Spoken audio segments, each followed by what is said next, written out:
I'm now offering consultation services through Faithfully Engaged. If you're struggling finding a church, dealing with a destructive habit such as pornography, trying to find a way to homeschool your kids but don't know where to start, come check me out. Go to faithfullyengaged.com/consulting to learn more information and to see how we can get started. Well, welcome back, everyone, to another episode of Faithfully Engaged. I'm really excited to have Robert J. Hunt on today. We're going to talk about all things accountability, and that's something as Christians, especially, we really need to be accountable for our own actions, for our own life. And I am really excited, Robert, to talk with you. So, yeah, why don't you tell the audience a little bit about yourself? Thank you. Thank you for having me on the show.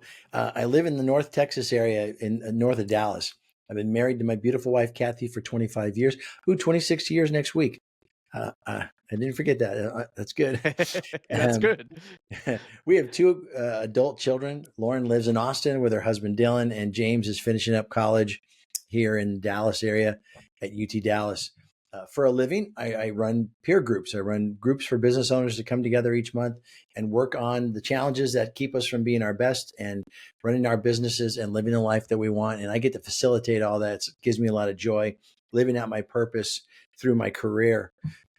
I wrote a book called Nobody Cares Until You Do back in 22. And the principle of the book is about accountability and the freedom that's found in accountability. And I don't think people think of accountability and equate the word freedom when they think about that. And so that's kind of my quest right now. And that's why I wanted to come on your show, is to challenge people to look at accountability in a different light, because it's freedom. Let's start right there. Actually, I think the way that you were describing that accountability as freedom, and you're right. That's typically not what we think of. We're like, oh, well, that's just a bunch of rule setting and strict, and that doesn't sound like any fun. And we don't associate that with freedom. So, what about accountability makes us have more freedom?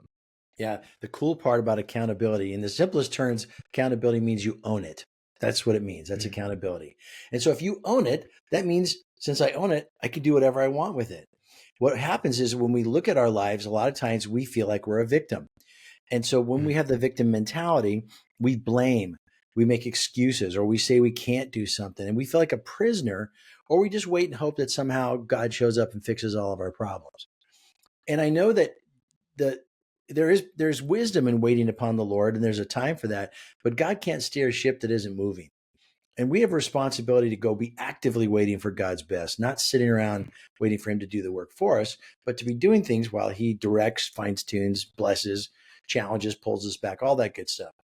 So in my mind, in articulating this concept of accountability, when you truly own everything, you have the power to change anything. And so with that in mind, as a leader, as a husband, a wife, as a business owner, whatever role you play, you can either play the role of a victim, or you can play the role of someone who owns everything and is choosing to do something about it. And to me, that's the freedom that comes with accountability. And that also leads to a better outcome, which gives us more joy and more peace. So that's why I call it freedom. I think that's a really refreshing perspective on this. That this is something that in my job as a licensed counselor, I talk about victimhood and things like that all the time with people that I work with, and something that I've shared, and I kind of stole this from a counselor friend of mine, that you are not always, it's not always your fault for whatever you're dealing with, for whatever issues that you have in life. Maybe you had a rough childhood or whatever it may be, but you are responsible for it. You're responsible, even if it's not your fault that you had something dumped on your lap, you're responsible for how you deal with it. And that Yeah. involves accountability. If I want to Yeah. be a victim, then yeah, I'm not accountable, I guess. I'm telling myself I'm not accountable, but that's not freedom. Being a victim is actually a pretty trapping and damaging role to have in your life. And I don't take light that the fact that there are people who have been victimized. I grew up in a very abusive home with a father who was very angry, and I watched him beat my mom and beat us many times growing up as a young man. And so I could have grown up and beat my kids if I wanted to, because that was the Mm, model I had to follow. But I knew that was wrong, and I didn't grow up to be that way. I made a choice. So even though you may be victimized in a situation, it doesn't mean you have to stay a victim. We all know that Mhm. life is 10% of what happens to you and 90% of how you respond to it. So if you lose your job, that's a bummer, but life's not over. I spoke at a conference yesterday of people who are unemployed. It's a monthly gathering out here in Texas, a couple hundred people there. And they're just there to encourage each other. And I asked them the question, are you living the life you really want? Which is the premise we make in the book. Are you living the life you want? We want to know, are you? And if you're not, why? And they looked at me like, what are you, crazy? We all are out of a job. How could we be living the life that we really want? Well, you could still live the life you want while you're out of a job, because not everything goes the way we want, but you still get to decide how you respond to it. Because Mhm. here's what's going to happen when you get the job, you're going to go in, you're going to just dive into it. You're going to work a ton of hours. You're going to work late. You're going to stay late to look like you're loyal, and you're going to work really hard. And you're going to bring work home. And you think about it all the time. And you're going to worry. I hope I keep this job. I hope I don't screw it up. And you'll put it on, and you'll miss things at home, and you won't go to the kids' game. And you'll do all these things, and that's not living the life you want. But you have the job, and so either way in life, good or bad, up or down, you get to decide, am I going to live the life I want in light of all the junk that comes my way? I still get to Mhm. decide what my life looks like in response to all this stuff, good or bad. And that's, again, that's accountability. That's power and freedom that you decide what your life looks like. A Absolutely, and I'm interested to bring the faith component into this. I know this is something you were talking about off camera, that faith is not its own sphere. Here's my Christianity, here's my time at church, here's my job, here's my family, and it's these all independent spheres. That's not how it's supposed to work. No, no. Your faith is in the center of everything. So for Christians especially, um, when it comes to accountability, what are maybe some struggles you've seen from different Christians as it relates to accountability, and why is it so important specifically for Christians to be accountable? Well, we are going to be accountable, whether we like it or not. Mhm. The Bible says at some point you're going to stand before God and He's going to hold us accountable for everything we've done, good or bad, in the days we've been on earth since He redeemed us. We have a future of that. So the question is right now, what would be the reason I'd want to be accountable now? Well, since accountability Mhm. is freedom and power and it allows me to live the life I want to be accountable because that's where the good stuff happens. But sadly, a lot of people who are following Christ have forgotten you've already been forgiven of your sins. You already have the Spirit of God that lives inside of you. He has given you a plan for your life. He's already mapped out all the things He wants you to do. He walks with you and protects you and provides to you every day. And if you spend your days whining and bitching and moaning about the fact that you don't have this kind of car or this house or this job, you've lost the focus and you Mhm. become one of the people who just stays as a victim because you don't get everything you want. You already Mhm. got so much. We, as Christ followers, should be the kindest, most happiest, joyful people out there, but we're not. And especially in the church world, we complain about the music, the temperature, the seats, what things they teach on. We just love to pick at stuff. That's not what Christ came and died for. We have freedom, but not freedom to whine and complain, freedom to live like Christ did, to serve others, to be in love with God because we get to know Him personally, to serve others. We have all that freedom, but we tuck it away and we sit down as a victim and we complain. And that's Mhm. miserable. It's no fun for you. And it certainly isn't honoring God. Absolutely, and that last piece there, is it honoring God? And I think that's something, again, as Christians especially, we need to check ourselves, because it's not just us that, yeah, we can live in freedom and things like that. Like, there's benefit for us, sure, but it goes beyond us, and it's, I'm not just kind of dishonoring myself, I'm dishonoring God, and that has a lot of weight. We should be able to look at that and say, "Wow, I am wrong." I get on my knees. I confess my sins. And I don't think most of us, and I'll include myself in this at times, really think of complaining and being in that victim mindset in that way. That Yeah. it's dishonoring God. Well, it's because we're so used to it because everybody does it that, we don't think about it as so bad. Think about it about the things you're missing out. I know that I've seen in my life, obedience leads to blessings. And so when I'm obedient to what God has for me, He goes, good, your mind's in the right place. Let me have you do this. Let me give you this. Let me have that. And we do it with our kids. If they behave, we take them to Disneyland. If they don't behave, you go in timeout. I mean, it's just that easy. We want to do nice things for them, but if you're rebelling and disobeying and talking smack to your mom, we're not going to Disneyland. So we lose Mm, out on the blessings that God would want to give us when our behavior is bad. But there's also this opportunity to really again see the power and the freedom to live the life you really want. Why would you want to be a victim of your own life? You get to do mm, whatever you want. Go chase whatever you want. If, especially if we're in the zone of where God is doing something in our lives and we want to please Him, God will bring so many things to us that are amazing. When we're in the zone with Him and we're walking with Him and we're looking for Him, what do you want to do? How do I use my life, my resources, my friendship, my job to honor you? He'll bring stuff like crazy because He sees, okay, you're ready now. Let's do this. But if we just sit back and complain and wait for Him to show up and fix our stuff, He's not going to do that for us. He wants us to be the people who go out and sow the fields and reap the harvest and care for our neighbors and the world around us. That's on us to do. And I think we're missing the opportunity just because we're used to complaining. mm. I, want to go back to your book, actually, the book title, "Nobody Cares Until You Do." I think that's a brilliant title. Why is that? Why is it that nobody cares until we do? Yeah, that's the turning point in the whole concept of accountability. We tell in the book our story about that my wife and I were $90,000 in debt at one point, and that doesn't include the house and the cars. And we were in 2019 straddled with all this debt and just miserable. And I remember at one point, just at January of that year, we were working through our plans for the year. We were whiteboarding all the things we wanted.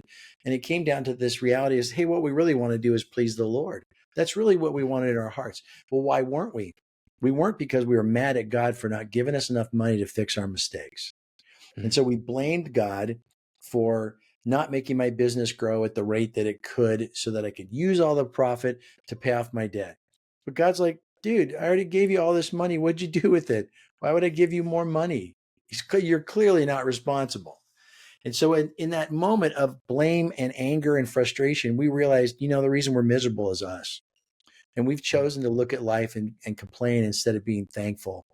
And so you have to do things to change your life so where you can be thankful, so where you can walk in obedience. And the solution in our mind was to sell our house, take the equity out of it, and pay off all our debt. And that's the path we went on. And it was hard and it was frustrating and there was a lot of emotion. But we wanted to do the things that freed us up to be able to be thankful to God for the life He's already given us. And so when you get to the place in your life where you go, look, wait, nobody cares. Nobody cares if I'm fat, broke, miserable in my marriage, unhappy with my kids, unhappy with my job. Nobody cares unless you care enough to do something about it. And then when mm. you care enough to do something about it, then there's a whole world of people that will rally around you and friends who want to support you in this journey as you own your journey and you do something about it. That's the turning point. That's why we call it Nobody Cares. I love the way that you walk that out, and even the personal story there. Yeah, it kind of reminds me of something that's going around in the uh, I'd say the news. I guess kind of in pop culture here recently. Have Are you familiar? Certainly don't listen to it myself, but are you familiar with the musical artist Lizzo? No. Okay, so probably for the best that you're not the I listen to a best lot of 80s music, musical. unless that's 80s. Yeah, no, this is for the best that you don't know this. But just somebody that is, as far as I know, very talented musically, but became well known for her weight being very large, and not in the sense of like just, oh, she's a singer that is large. She is the large singer. That's kind of her persona, who she is, very much in the like fat acceptance type of movement and everything. Okay. Well, lots of pushback from people like, hey, this is very unhealthy. We shouldn't be celebrating this. And she's kind of taking a break. She's not really doing a lot of different musical things like that. She's kind of out of the limelight. Well, out of nowhere, about a month ago, she started showing pictures of her in the gym, has lost considerable amount of weight. And all of a sudden you get these people, she's pretty outspoken, like leftist and beliefs and stuff. You get all of these right-wing people praising her, left, right, and center all over the place because she's doing something. She's accountable to this point and she's looking great. She's getting healthy and people are cheering her on because she's being accountable. And I think that fits that example there perfectly. Hmm. Yeah, there's all kinds of things we could look at it as. I'm not really a fan of social media because uh, we aren't playing on an even playing field, and the world is broken. And so, how it Mhm. works is that people who don't believe what I believe as a Christ follower can say all kinds of horrible things. But if I turn around and say things that are contrarian to that, then I'm the racist, bigot, hating person. Since I know it doesn't work fairly, I'm just being quiet. And frankly, no one really cares what I think anyway. And so rather than get on Facebook and complain that she's given a bad example for fat people, or on the other hand, now being a fair weather fan and going, yes, you're doing great. I think if we just were busy taking care of our lives, when's the Mhm. last time you walked next door and asked the neighbor how they're doing? There's got to be a Mhm. dozen old people on my street who during this earlier part of this year, my wife, my beautiful wife, Kathy, had the opportunity to help one of our neighbors go to hospice care and all these medical treatments until she went to be with the Lord. And she could devote the time to care for that lady. But if we had never reached out and met our neighbors, she would have died alone in her house. Mhm. Mhm. And there's a whole neighborhood of people that you don't know as you sit there on your Facebook page or your Instagram, burning hours, doing stuff. Get out in the world and find people and just care for people. Just ask how they're doing and help them. You don't need to be agreeing with them politically or faith wise. You just need to care for people. God is going to do what God is going to do. And if we were the most caring, serving, nurturing group of people in the world, we would have a whole different view on how Christians are viewed in the Mhm. world. Like they were in the earlier days when the Romans were murdering people and the Christians helped them and the Christians were stepping up to help. Now there's lots of bad times too, but the Sure. point is that you and I could make a difference in the world today. And we get caught up in all these little things that are just bizarre social distortions. Let's just care for people. Let's own the place where God put you in the journey at the work with the Mhm. neighbors, with the friends. Let's just be there. Let's be a great example there. That could keep you very busy. I think that's another great point there too of what I, another thing that I deal with often with clients that come to me is as purpose. What is my purpose? Just I don't feel I have any purpose in the world. And of course, if I feel that way, yeah, you're going to be depressed. That if I don't have a purpose, why should I be here? If we take that to its logical conclusion, it gets dangerous. There is a world full of purpose out there if said if you look for it. If I'm just gonna be, well, I don't have this car or I don't have this nice house or whatever it may be. I didn't get as many likes on this comment as this person did. Yeah, Yeah. you're gonna feel bad, but there is all sorts of purpose out there. But it's I gotta look for it. It's not gonna find me just in my phone. I mean, at the very core of the what we share as a common purpose is to glorify the Lord here on earth, so that people come to know Him and accept His free gift of salvation. A tear down for that is the place He's put you. If you're married, Mhm. love your spouse really well and serve that person. If you got kids, raise them up to know the Lord and to be good citizens. And where you live, get to know your neighbors. This is our monthly Friday gathering, and we have neighbors come to our house that we invite them over and we feed them and we just hang out and have food for a couple hours and then they go home. But we're getting to have an influence here in this neighborhood because of this house we live in. So there's all kinds of things you could be doing without really having already identified your particular specific purpose in life. My personal purpose is to help people remove obstacles that keep them from being their best. I've written it down years ago. I took a job that allows me to do that. So every day is awesome. And I make decisions in my life of figuring out ways where I can use my purpose better. But until you identify your personal purpose, there's still a lot of purpose out there that's very clear that God has led you somewhere where you can be a light, care for people, help people, look out for people. That could keep us very busy. Absolutely. And just bringing in the parenting side of things. I know a lot of the audience is kind of where I'm at in life. I've got three young kiddos, and pretty busy with soccer practice and chasing the kids around the house and all that fun stuff. That when it comes to accountability, yes, I'm accountable for my own actions. Yes, but I have a lot more accountability than just myself. I can't just tell my 1 year old to go figure it out. Like I'm accountable for him. He's got to depend on me and his mom to be able to be able to live. So for parents, especially of young children, but really parents in general, how can we be accountable not just for our own individual lives, but accountable for our kids, accountable for our whole family? Yeah, one of our premises is that no one can hold anyone else accountable. You can only hold yourself accountable. Now, you can teach your kids to be responsible, which is different than accountable.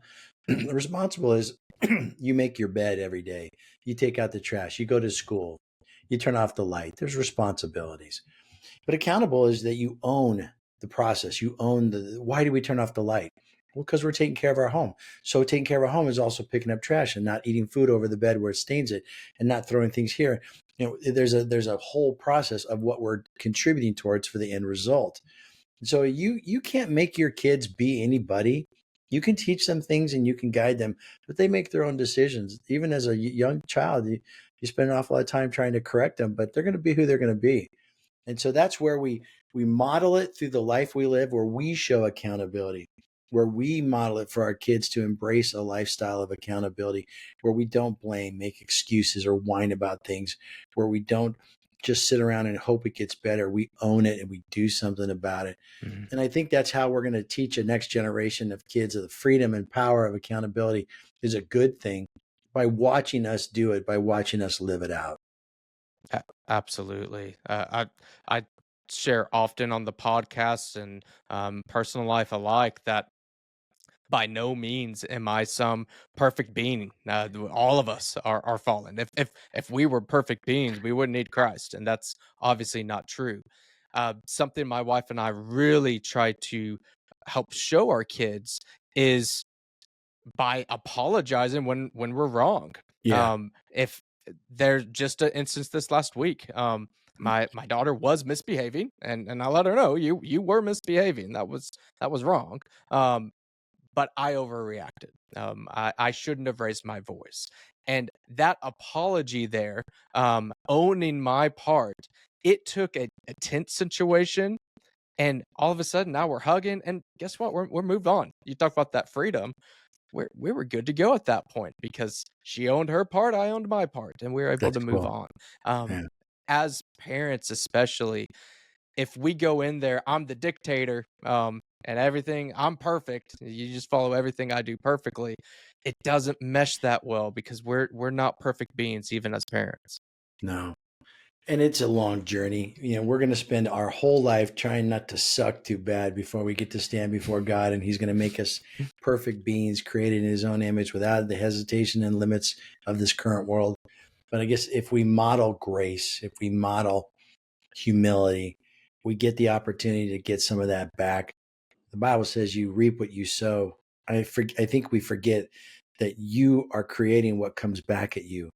And if you are patient and kind and full of grace and mercy, you will get those things back. If you plant a tomato seed, you don't get a banana growing on it, you get a tomato.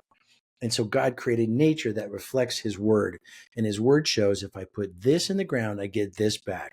So if Yeah. I am planting kindness and grace and mercy and humility in the world around me, I'm going to get kindness and grace and mercy back. Not from everyone, because not everyone is doing the same thing. They're not planting, but we overall will see the response back to the way we live. Yeah, absolutely. Um, when we're looking at, all right, I know I need to be accountable. I see my problems. But maybe somebody's spinning their wheels like, okay, I recognize it, but now what? I'm so lost. I don't know even know where to get started. How do you encourage people all right, to take that next step, to actually do something. I recognize it, but now I need to do something. How do you recommend people to just get started with accountability? Yeah, I wonder what the back to the first part is, how do they recognize that there's an accountability there? There's something going wrong, probably. There's something that is out of whack, and they're seeing, this is my deal. I got to deal with it. A lot of times we're not aware of the level of accountability until it becomes thrown at us, and we're really, oh, this is mine. Well, the first thing you do is blame. If that doesn't work, you make excuses. If that doesn't work, you say you can't. I can't do anything about that. Or you just wait and hope it gets better. But when you get to that place in your Mhm. life where you say, nobody cares unless I do, unless I own this, I got to do this, I got to own this. Then the first thing you do is you just look at reality. What is reality? In our case, reality was we owned a house and we had $90,000 in debt. And my business was never going to pay off that debt, as I'd seen for years, as it just got worse and worse in debt. And so we thought, this is an option. It wasn't a great one. We didn't like it. We liked our house. Giving up our home was hard, but Mhm. it was an option that made sense to us for the journey we had taken on. And so you acknowledge reality, and the next step is you embrace the suck. I mean, it might suck to go through some hard times. People say, oh, I can't do that. Yeah, you can. Yeah, you can. People say, I can't live without this kind of salary. Yeah, you can. Just wait till you get laid off from your job and you're not getting any money, and you realize how much you can get by on. Yeah. And to me, again, this is where freedom comes in play. If I look at my life and I say, I want a life that looks like this, then just adjust everything you do to live your life like that. If some guy wants to be a potter and he's going to make cool pottery, and he might sell a couple vases a month, but he loves what he does, he has to live in a way that allows him to just sell two pottery things a month. Now, if you have a car and cable and a house and all this stuff, and now you have to panic that you have to fulfill some financial obligation you created out of your own need or want, and then you don't have a life that supports that, that's your choice. You chose Mhm. that. People will make bad decisions and then be angry at the world that they can't afford it, they can't get by. But you're not willing to adjust your lifestyle. We still have Mhm. one car. We don't own a home. We rent. And we're thankful to have a house to live in that we rent. And we have one car and we get by. And when we have to do something else, I take an Uber. And it's fine. It works. And I have money. I could buy a car right now. But I'm trying to rebuild all those things I lost when I was $90,000 in debt, and how I drained all my savings in my retirement. I'm 61. I can't roll forever. I got to start thinking ahead. So we're making decisions that are responsible, and we're doing the right thing. So you acknowledge reality, you embrace the suck, you find a solution, and you make it happen. And those are the parts of the book. We outline this in the book to teach you where you're playing a victim, how to get that Mhm. turning point, and then how to have plans to go forward and live the life you really want. It works. It's very prescriptive. It makes sense. And that's why I want to help people understand that there's freedom and accountability, because you get Mhm. to create the life you really want and you get to design that.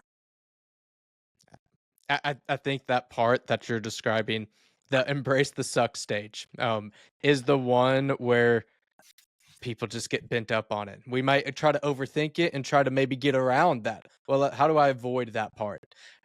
We can't. That it's Yeah. part It's of it. It's supposed to and suck. I mean, and life there's is supposed to be a bummer anyway, right? Didn't Jesus say, yeah, in this world you will have trouble, but take heart, I overcame the world? We forget that part. We just want that happiness, easy go lucky life. It's not supposed to be that way. yeah. We're supposed to pick up a cross daily. A cross is a thing of destruction. It's pain. It's Mhm. horrible. And we want to just have an easy life. It's not supposed to be easy. It's supposed Yeah. to be hard. So just gear up for a hard life. And then when it's not, you can have fun and make it a light day because nothing went wrong. But in life, you're going to have trouble. So take heart, but you can overcome it because overcame it already. We just need to get dialed into that reality check so we don't end up complaining so much about a journey that we're all supposed to be on. A absolutely, and that's the part of our faith that should give us that confidence, that, "Yeah, this sucks. I don't like being in this, but I trust you, God. I trust you have this plan for me. I know you're good."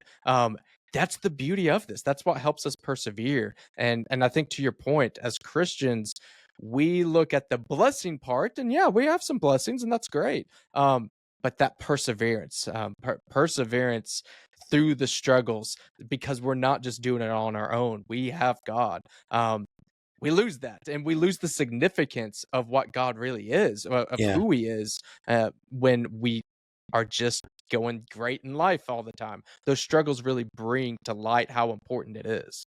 Well, and don't forget, we're missionaries on earth. When you've been redeemed by Christ, you are now part of that family. Your home is heaven. And you're supposed to live here and do the work of the Lord until you go back to be with Him, till you return from your missionary journey. And so here on this planet, if you were a missionary, you say, let's go to Africa. Let's go to Africa for a year and go live there. You live in a hut. You wouldn't be like, oh, it's really hot in here. You got air conditioning? It's a hut. And there's bugs in here. Yeah, there's bugs. It's Africa. And you would just, you would gear up and go there and be excited because you're doing the work of the Lord. And you'd be there with joy and you'd work hard and you'd learn the language and you'd go do the things they do because you're there. This is how it should be for us here. But we're so focused on trying to make a buck or have a next better vacation or just do stuff that doesn't do jack for God's kingdom. And then we get distracted by that so that when life is frustrating or challenging and we don't get what we want, you forget you're on the mission field. Go eat a Mm, bug and sleep in the dirt tonight and dance with the natives and do all this stuff that you would do if you're a missionary because you're supposed to do it here. I think that's an attitude we've lost. mm. Yeah, I absolutely agree, and that's something we've got to keep in mind. It goes beyond our life here goes beyond just us having a great time. There's much more to it, and we are called to spread the gospel and share it to that neighbor, like we were talking about, to your neighbors, to the person in Africa, across the world, yeah, and in between there. That is our call. Yeah, I'm a big fan of workplace ministry. It has its own title now, but the reality is you go to work 5 or 6 days a week and bring your faith with you. Be who you are on Mm, Sunday, Monday through Saturday, because God gave you eternal life and He gave you the power of God and the Spirit of God so that others can come know Him, so that you can mm, glorify His name. So go to work. Let that be part of your mission field. Be a light at work based on the hope that is inside of you and the faith that you have. Let that be part of who you are. Don't tuck that away. Someone asked me the other day, how do you bring your faith to work? I said, how do you turn it off? How do you leave it at home? What does that look like? I mean, you don't go to work and forget you got a wife and kids. So when your phone rings, it's your wife's number. You're like, who's that? I don't know who that is. Let's just put that away. That's your wife. Answer the phone. Why would you tuck away your faith any more than you tuck away the fact you got a wife and kids? It doesn't make sense. You can go to work and talk about how about the Cowboys won a game, or you can talk about whether or not the weather's bad or this movie you saw. Why are you suppressing something that is so core to you, or that you say is so core to you? Maybe it's really not. Maybe it's really not important to you and you just go to church on a Sunday to punch the clock. But if you really are enjoying your faith, how would you not talk about it? How would you not talk about what God's doing in your life and the blessings that you've seen and the things you see Him do in your life and the joy and the peace? How would you not talk about that? mm. It's an excellent point and one that, yeah, we need that to be not just a sphere of life. It's not just Sunday. It is my life. It is who I am, and more importantly, who saved me. And I want to tell other people about that. I, Yeah. Robert, just a fantastic discussion here about accountability, and I'm certain that listeners to the show today are interested in the book, interested in just more about you and the work that you do. What information can you give to the listeners here to check out the book and maybe be in contact with you after the show? Yeah, we want to change people's lives. So if you want to buy the book, you can go to nobodycaresbook.com and you can order a book from us there. And if you don't want to buy a book, you can take the satisfaction assessment online for free. We don't ask for your information. We don't know anything about you. It's your private information. But when you take this assessment and you declare to yourself, this is where I'm not satisfied, then you have to answer why. And then the Mm, question is, what are you going to do about it?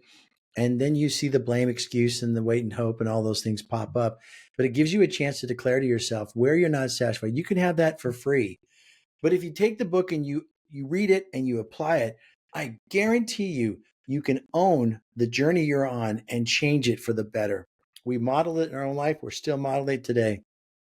And so we'd love to have you go and learn about the book, watch some videos on our website that tell you more stories about the book. That's nobodycaresbook.com. And for your podcast, I created a unique URL, nobody cares pod for pod, nobodycarespod.com. And if you go there and you fill out a contact form and you use the code word fully engaged, I will mail you a copy of my book for free because I want you to be able to have it. If you really want to read it and you really want to change your life, I'll give you a copy of the book for free for the first two people who fill out that contact form. Put your address in there and I'll mail you a copy of the book. And then you can email me and tell me how it's going and share with me your journey. I'd love to hear Mm. about it. Fantastic. And I'll include all of that information down in the description link below so you guys can check that out. Uh, Robert, again, thanks so much for the wonderful conversation about accountability. Thanks for having me on your show. All right. And thank you to everybody that tuned in today, and we'll catch you on the next episode.